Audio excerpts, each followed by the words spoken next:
балалар ерекше сабақ. Өйткені мінекей біз білеміз. Алдарында сендерде топтың қағазы жатыр, иә? Сендерде бірінші топта қандай белгі жатыр сендерде? Жылдамдық В, иә? Сендерде екінші топ қандай? Уақыт. Жақсы. Латын әріппен берілген қандай?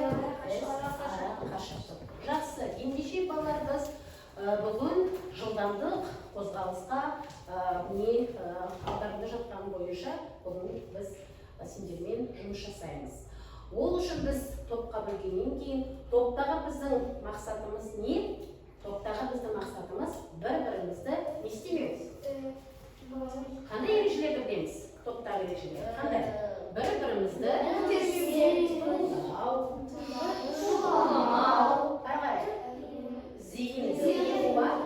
жауап беруімізге сен не істеуіміз керек?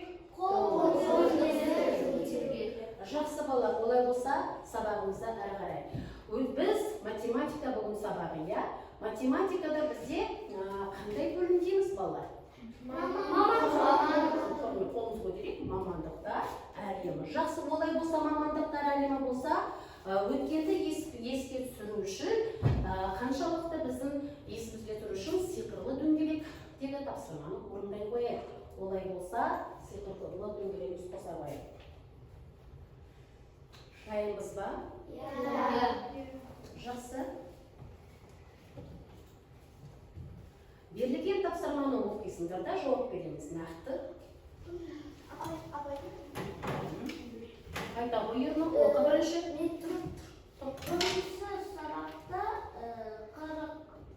Сұрақ оқимыз. Мектептегі 45 минут, ал бір сабақта өтеді. Бір сабақтың көлемі. Жақсы, отыра қой. Бағаланады, жарайсың.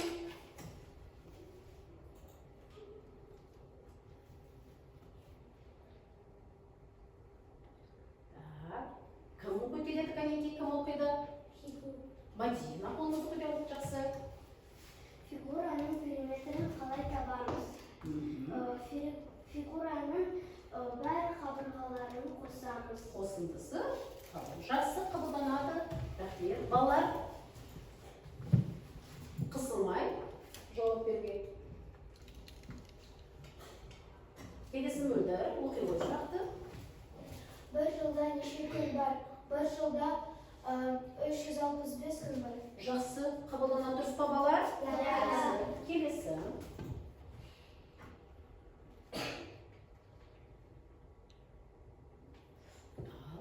Қайта ғой, тәмелес. Арақашықтық белгісіз болса қалай табамыз? Арақашықтық белгісіз болса жылдамдықты уақытқа көбейтеміз. Тамаша, сол формуланы жазатын штаттағы. Арақашықтық белгісіз болса, біз не істейді екенбіз?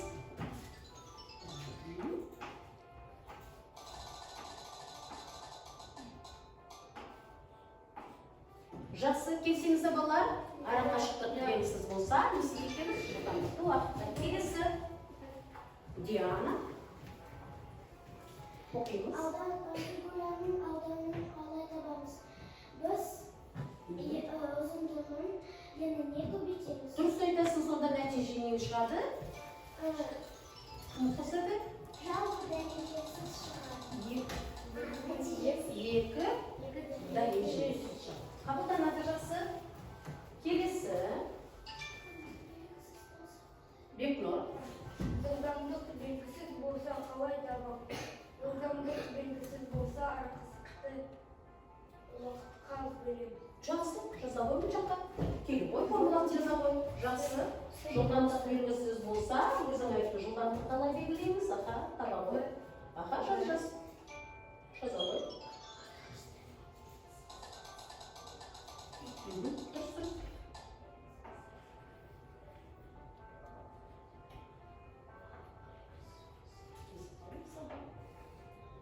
Жақсы, келсеңіз балалар, жылдамдық белгісіз болса, не істейді екенбіз?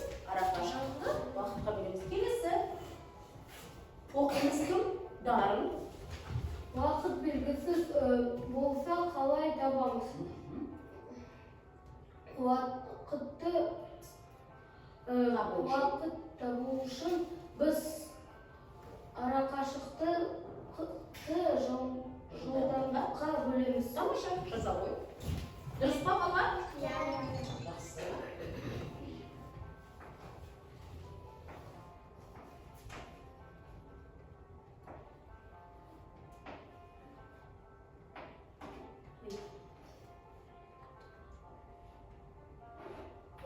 Жақсы.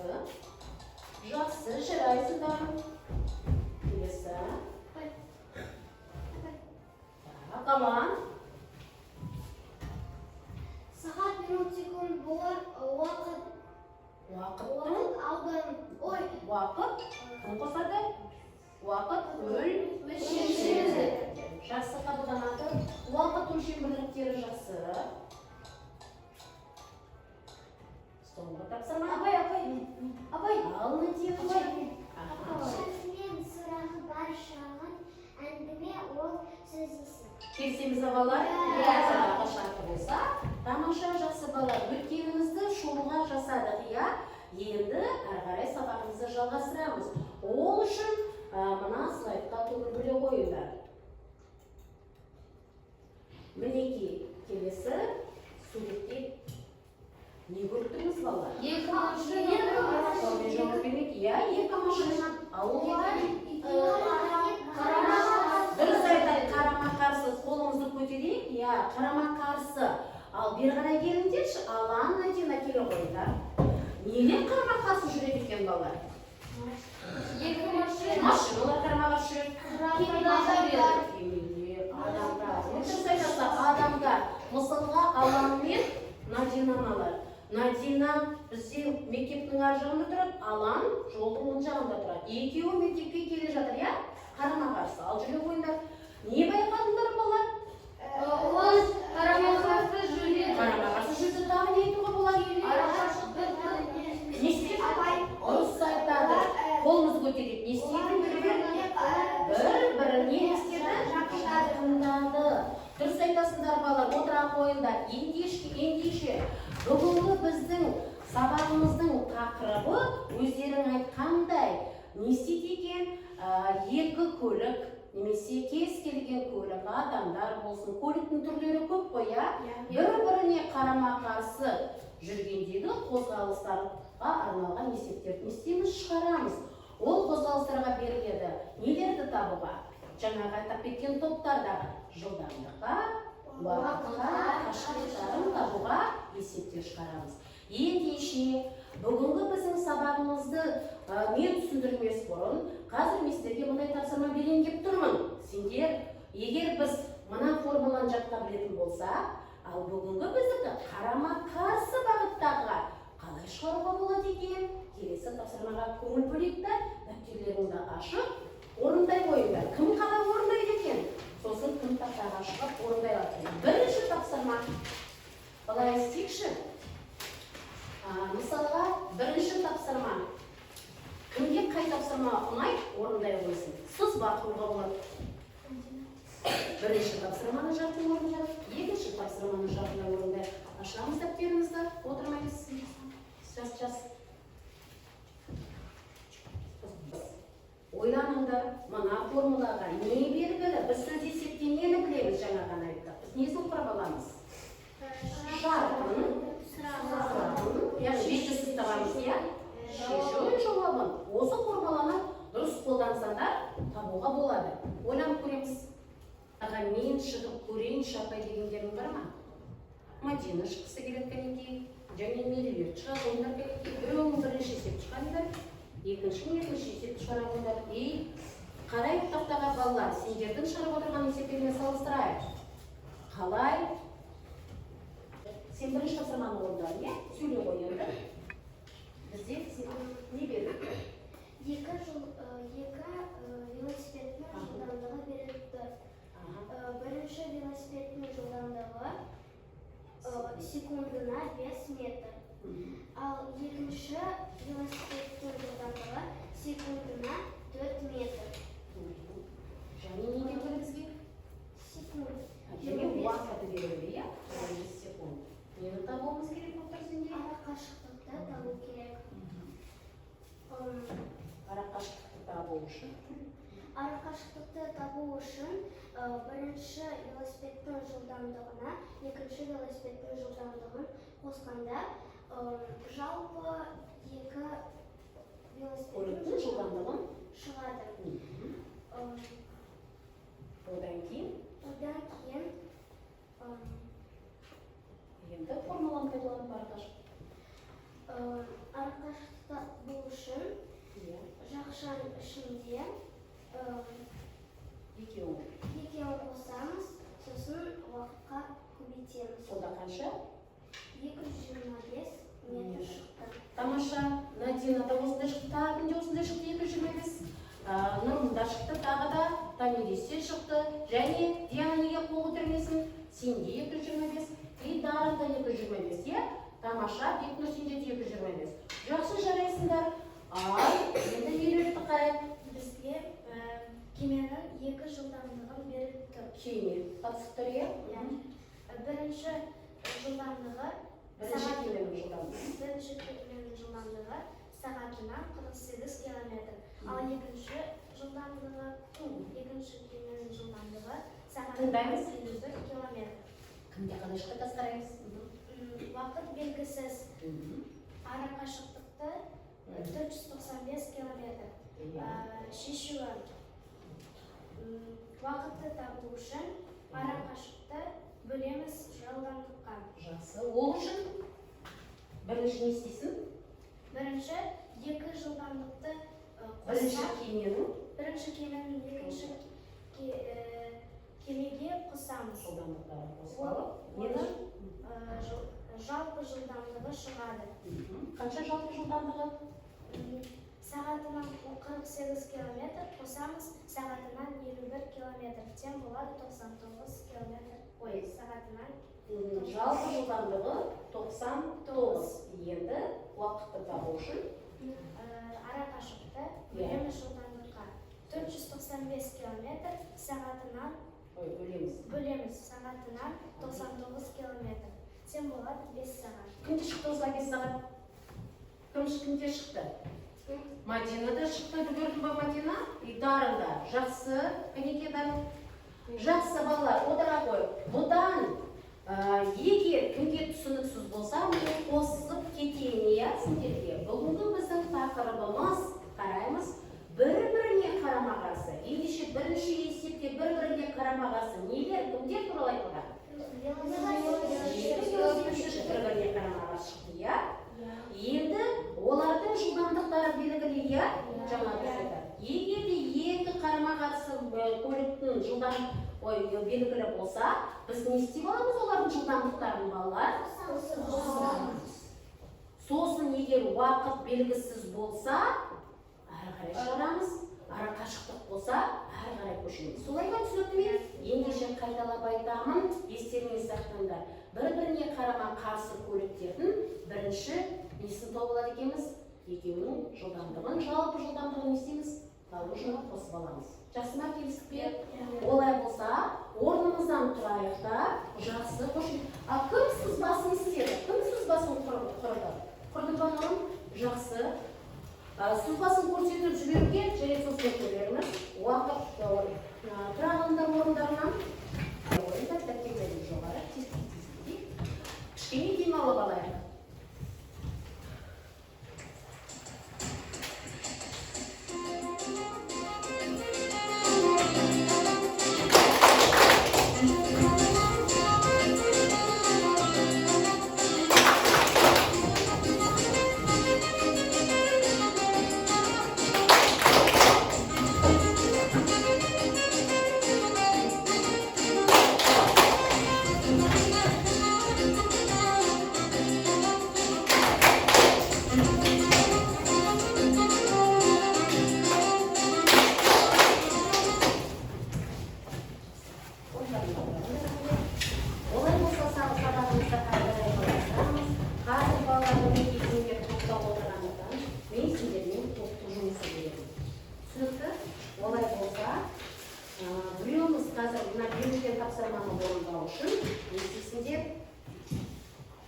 Алдарында дискриптор тұр. Мына дискрипторға қарап, мына дискрипторға қарап есеп шығарамыз. Тас қағазды берейін. сендер уақыт мемлекет тапсырмаларын дискрипторға қарап құрамыз. Және сендердікі арақашықтық жазық қағаздардан балалар, сондықтан да мұқият.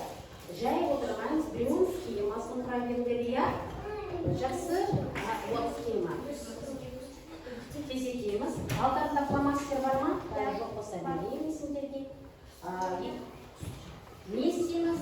Жаңа мен айттым. Дискрипторға қарап, соған қарап, сүйені қолданды. Дискрипторда неше ұпай көрсетілді? Сонша ұпай алуғаны керексіңдер, иә балалар? Келістік пе? Бастаймыз. Фломастерді береміз.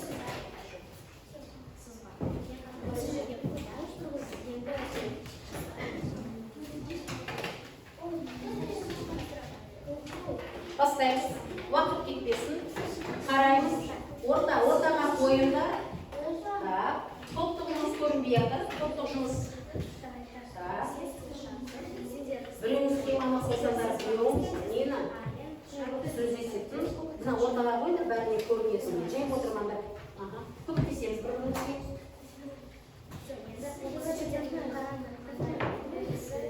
Ортаға қойыңдар.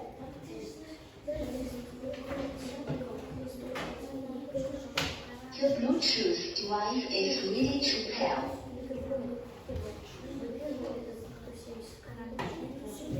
Көмектесеміз, бірімізге. Не белгілі? Ернұр айтып отыр.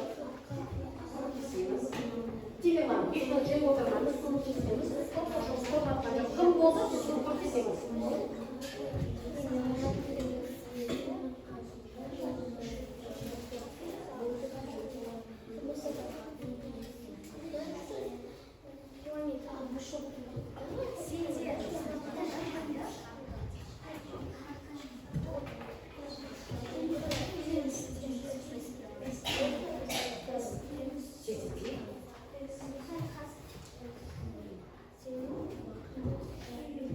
Енді 3 минуттар бар. Неге Надина жалғыз деп жатыр? Неге жол кеспесінде екінші жылдан не белгісіз? Қараймыз. Ернұр қараймыз.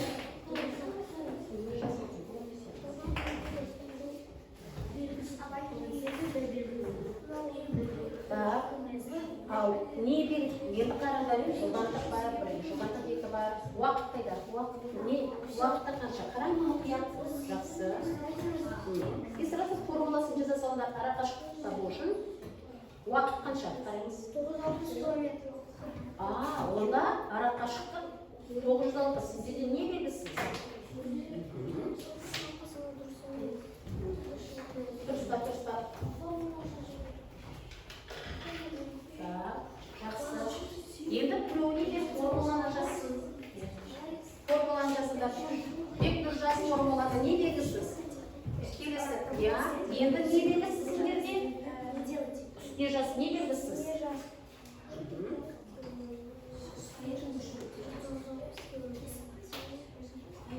Жақсы. Енді сендер не істейсіңдер? Формуланы жаза қойыңдар. Не істейсіңдер? Жылдамдықты не белгісіз сендерде?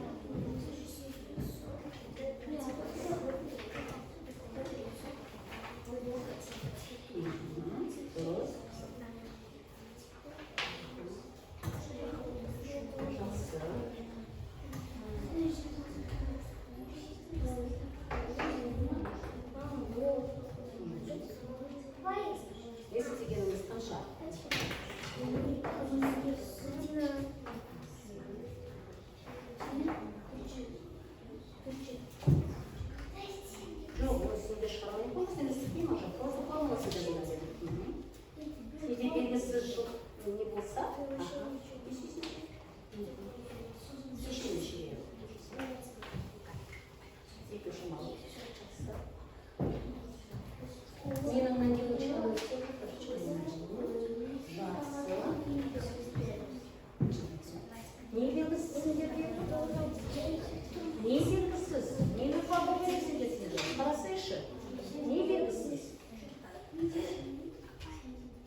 бірінші топ болдық дейді, екінші топ болдыңдар ма?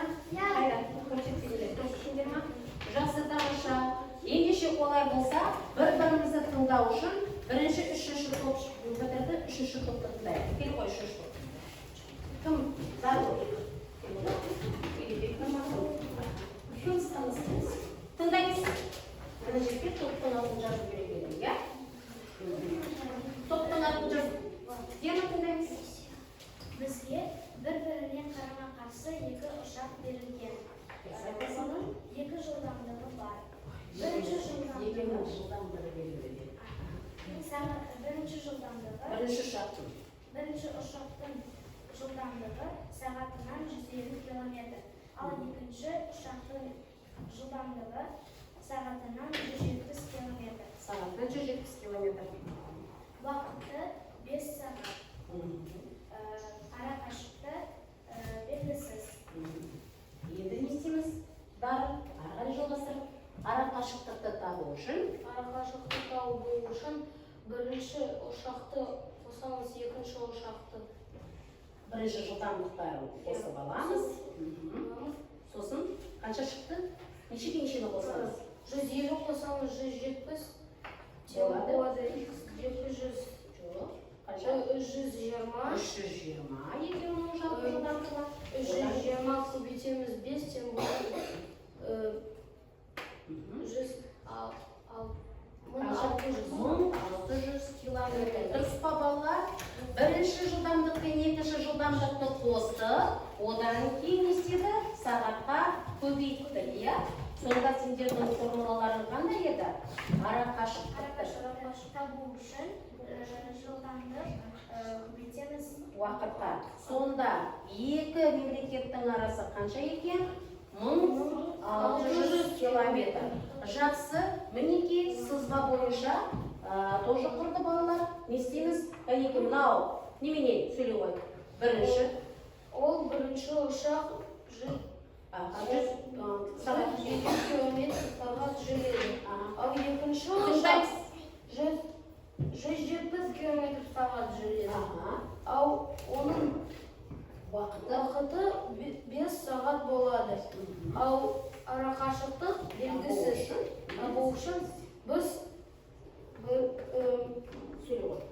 бірінші ұшақты қосамыз, екінші ұшақты жылдамдығын, сосын ол шығады 320 көбейтеміз 5 тем болады 1600 километр. Дұрыс па балалар? Дұрыс. Қол шапалақтап қояйық. Жақсы. Экономикаға үшінші топты жасап ойнап. Екінші бізде бітірді, екінші топ. Жақсы, тамаша. Дискрипторға қарап отырып, шарты, белгісізді бәрін не істеді? Неше ұпай өздерге қоясыңдар? Қарап отырыңдар. Жақсы. Екінші топ шығай қойдық. Жалғыз шықпаймыз, кім? Алан, келе ғой, жалғыз. Кем оларда? Так.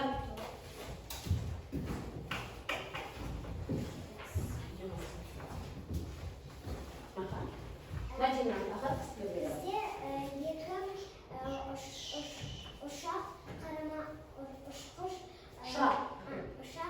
қарама-қарсы келе жатыр.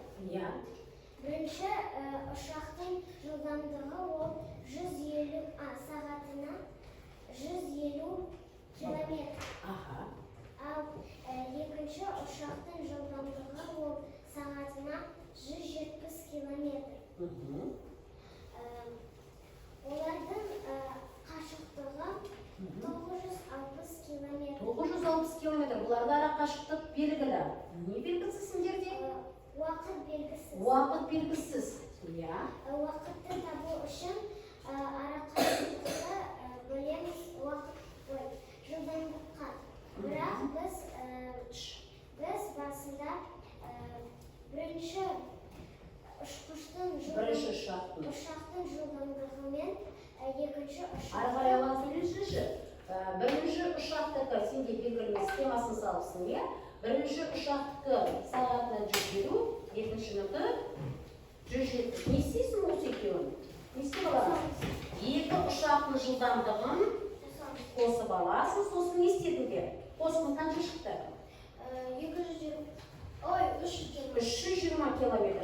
Енді сенде не белгісіз еді? Уақыт да? Уақыт белгісіз болса, ара қашықтығың қанша? Сөйлей аламын? Ара қашықтық 960 километр. Иә, не істейсің енді? Уақытты табу үшін. Бөлеміз. Иә, нешені нешеге бөлесің? 960-ты бөлеміз 320. 320-ға. Сонда қанша уақыт шығады екен? Қанша? 3 сағат. Ендеше, екі ұшақ неше сағаттан кейін кездеседі екен жауабын толық? Егер екі елдің ара қашықтығы 960 километр болса, олар 3 сағаттан кейін кездеседі. Тамаша, жауабы толық жазылыпты. Дескриптордағы барлық шарттарды не істедіңдер, сендер қамтыдыңдар, иә? Неше ұпай қоясыздар өздеріңе? 9 ұпайдың 9-ы да. Жақсы, шапалақтап қояйық балалар. Тыныш. Тыңдаймыз. Бірінші топ. Жақсы. Бізде мемлекеттен екі ұшақ Міне, топ жұмысы дескриптор. қарсы ұшты. Бірінші ұшақтың жылдамдығы сағатына 150 километр. Ал екінші ұшақтың жылдамдығы белгісіз. Белгісіз екіншінің дұрыс айтасың. Уақыты 3 сағат. 3 сағат. Ал қашықтығы 960 километр. Иә. Сендердікі енді бағанағыдай тапсырма емес, иә? Бірінші ұшақтың жылдамдығы бар, ал екінші ұшақтың жылдамдығы жоқ. Онда не істейміз біз? Тыныш, қандай формуланы пайдаланамыз алып? Екінші ұшақтың жылдамдығын табу үшін бірінші Жалпы жылдамдықты табу үшін не істеуші едік біз? Жалпы жылдамдықты табу үшін екі жоқ не істейміз? Жалпы жылдамдықты табу үшін бұрынғы формуланы есіме түсіріп, жылдамдық белгісіз болса не істеуші едік? Не істеуші едік? қашықтықты сағатқа бөлеміз. Вот тамаша, уақытқа бөлеміз. Значит, бірінші амал не істедің сен? 150-ді көбейттім 3-ке. Сен жақсы жеке нетіп отырсың, не? Жақсы. Бірінші ұшақтың жылдамдығы белгілі болғаннан кейін, бұл бірінші ұшақтың жылдамдығын тауып алғансың, не? Жақсы. Қанша болды? 450 километр. болды. Енді 960-ды бөлдім 3-ке. Болды. Мен сенен осы формуланы сұрадым. Жаңағы бізде жылдамдықты табу үшін біз не істейміз? Қашықтықты Уақытқа бөлді. Сонда қанша шықты сенде? 320. 320. Енді саған мынаны көбейтпей, не істеу керек еді? 320. Не істейміз? Аламыз 150. Сонда екінші ұшақтың жылдамдығы қанша екен? 170. Мінекей, балалар, сонда табу үшін бізде екінші ұшақтың жылдамдығы белгісіз болғандықтан біз не істедік? Қашықтықты уақытқа бөліп алдық 3 сағатқа, иә? Сосын 320, жаңағы бөлдік 320, 320-дан не істейміз? Аламыз 150-ді алдық, сонда екінші самолеттің ұшақтың несі шықты.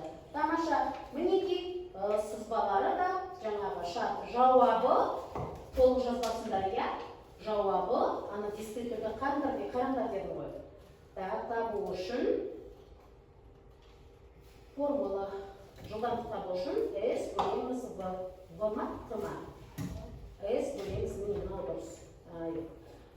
Өздерінен екі ұпайда ұпсындар жауабы жоқ, ежелі формуласы жоқ. Сендерге 9 емес 7 ұпай.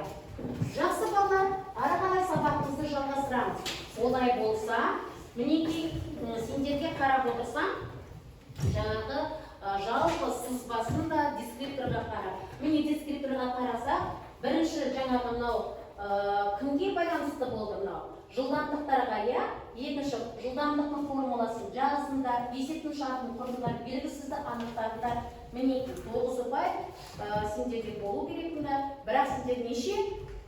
Жауабын толық жазбадыңдар, иә? Сендерге. Сосын және неменені екінші ұшақтың жолын дұрыс таппадыңдар, иә? Сондықтан да өздеріңе жеті ұпай. Ал сендер екінші топтікі екінші топтікі нене уақыттың формуласын жазыңдар, барлығы дұрыс, сендерге 9 ұпай. Мен жаңағыларына қойған. Келесі үшінші топтікі бұлар да барлығы шартты да жаңа белгісіз бір-біріне қарама-қарсы жақындау жылдамдығын да тапсыңдар. Арақашықтың формуласын жазыңдар. Бірінші ұшақтың өткен несін атап өттіңдер. Тамаша, 9 ұпай. Олай болса сабағымызға қарай жалғастырамыз. Келесі несіндерге логикалық тапсырма берейін деп тұрмын балалар. Алдарындағы заттарды алып қойып, дәптерге ұмытуға болады немесе мына қазірсіндерге 9, 10, 11 деген сандар беріледі. Мына сандарды пайдаланып, пайдаланасыңдар. Бір сан шоқыланбау керек, е? Сондықтан да балалар, мен сендерге қазір берейін. Мысалға 11 болу үшін. 10 болу үшін. Әртүрлі ғып берейін. Және араластырып отырайын.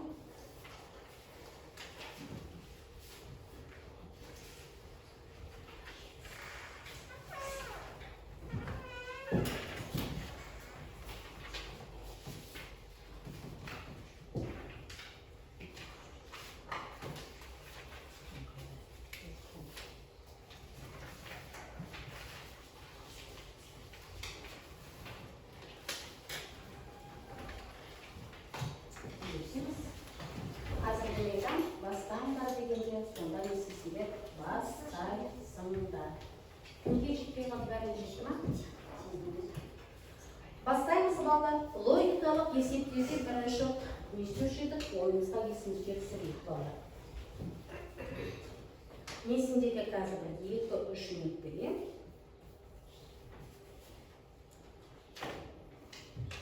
Тамаша, должа. Кәнекей бере қой. Мадина деп жаза қой өзіңді. Мадина.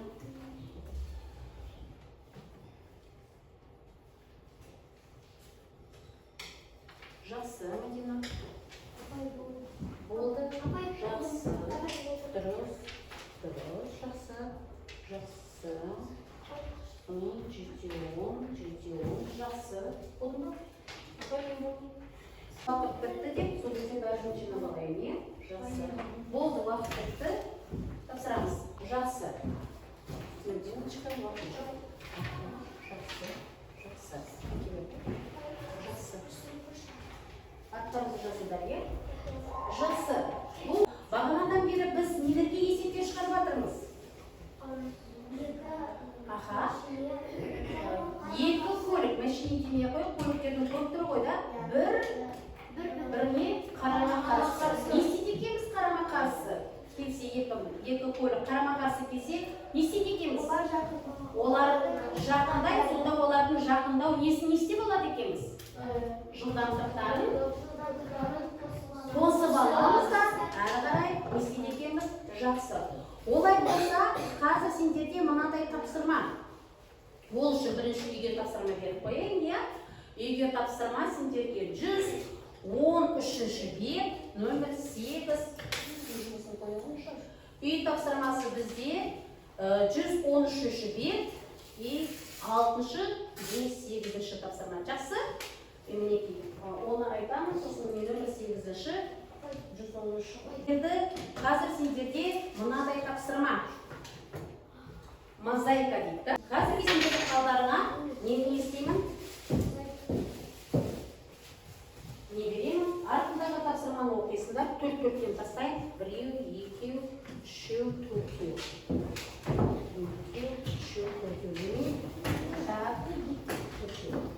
Так, кәнекей, кім оқиды тез? Уақыт жоқ. Тездетеміз. Келе ғой. Жарай жетпей қалды 4-4-тен. Мадина келе ғой. Тез. Не депті? Бері шыға ғой. Оқи ғой. Айдынның асқардан бойы ұзын, бірақ жанаттан күші. Кім ұзын? Айдынның асқардан бойы ұзын, ал жанаттан кіші.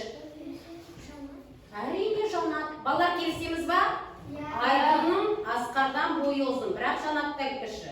Түсінікті, кімдікі? Жанат. Енді бұны қай жерге қоямыз? Тез қоя қой.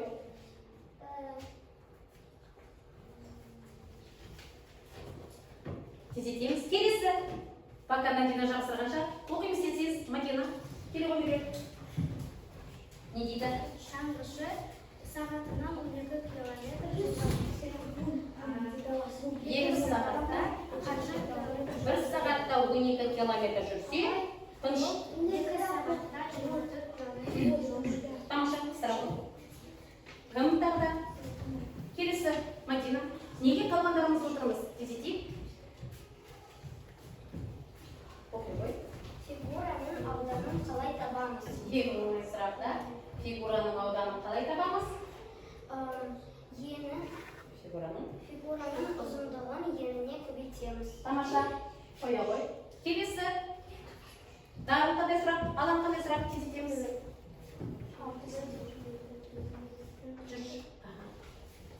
Тез. Ең қиында. Оқи қой. Егер екі көліктің бір-біріне қарама-қарсы жақындау жылдамдығы қалай табамыз? Бір-біріне келе жатқан қарама-қарсы. Олардың жылдамдықтарын қосамыз, жақсы қоя қой. Так. Белгілі болса. Кел. Сен де жоқ. Кел мүлдір. Оқимаймыз тез. Екі тік төртбұрыштың аудандары бірдей. Екі тік төрт. Бірінші тік төртбұрыштың ұзындығы 12, ал ені 6. Мен жаңа ғана айттым. Аудандарын табу үшін не істейміз? Ұзындығын көбейтесің. Значит, 12-ні 6-ға көбейтесің. Қанша? Қанша береді? 12-ні 6-ға көбейтсек балар қанша болады? 12-ні 6-ға 72. Ал мынаның да 72 болса, 72-ні 8-ге бөлеміз, сонда қанша шығады? Қанша? 9-дарын дұрыс айтасыз, барда жапсыра қой. Қай жерге? Тек. Бірінші машина жолда 12 сағат, ал екінші машина 8 сағат болды. Екеуі барлығы неше сағат жолда? Қанша? 20. Жақсы. Алам.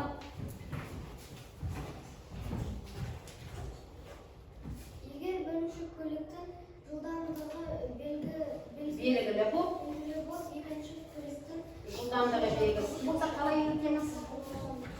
Не істейміз онда? Онда біз не істейміз? Уақытқа көбейтеміз. Сосын ба ары қарай шығарамыз. Келесі. Қанша болады? 60. Неге отырмыз? Кел. Қоя қой. Сендерге жауап берді дарын. Жақсы балалар, осымен біздің сабағымыз аяқталды. Қазір мен сендерге айтайын дегенім, осы логикалық тапсырмаларда бірінші жаңа орындағанда не естеріңе түсті?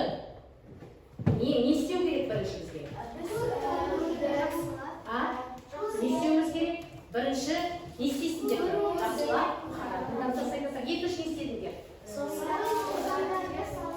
Дұрыс айтасың, сандарға қосып салыстырдың, үшінші не істедіңдер? Тамаша, олай болса бұлғы балалар несіндерде мынадай естелік болу үшін дәлелдердің 4 кезеңі. Бірінші логикалық тапсырмаларда, бірінші проблемадан шығу үшін бірінші не істеуіміз керек? Көз алдымызға елестету керек. Екінші салыстыруымыз керек. Үшінші осы шығарамыз, нәтижесін көреміз, ең артында мақұлдаймыз. Мынау сендерге естелік.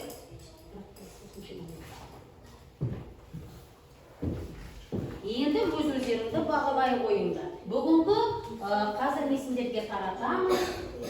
Бір-бірімізді өздеріңді бағалаңдар. Қаншаға жауап бердің деп ойлайсыңдар бүгін өзіңді? Қазір месіндерге көрейін.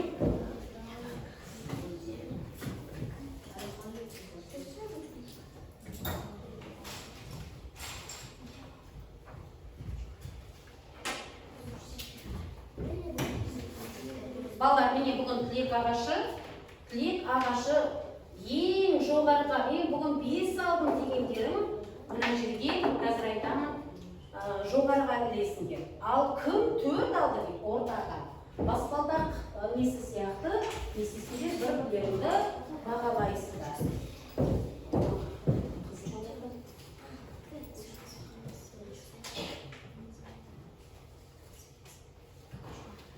Барып ештеңе жазбайсыңдар.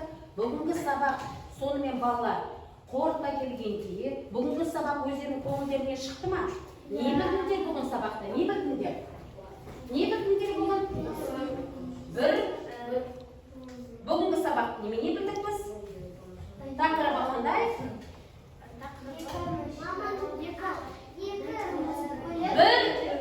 Біріне қарсы қозғалысқа есептер. Міне, не істейді екенбіз? Түсінікті ме? Олай түсінікті болса, сабағымыз аяқталды, біле қойыңдар. Кім 5 алды дейді?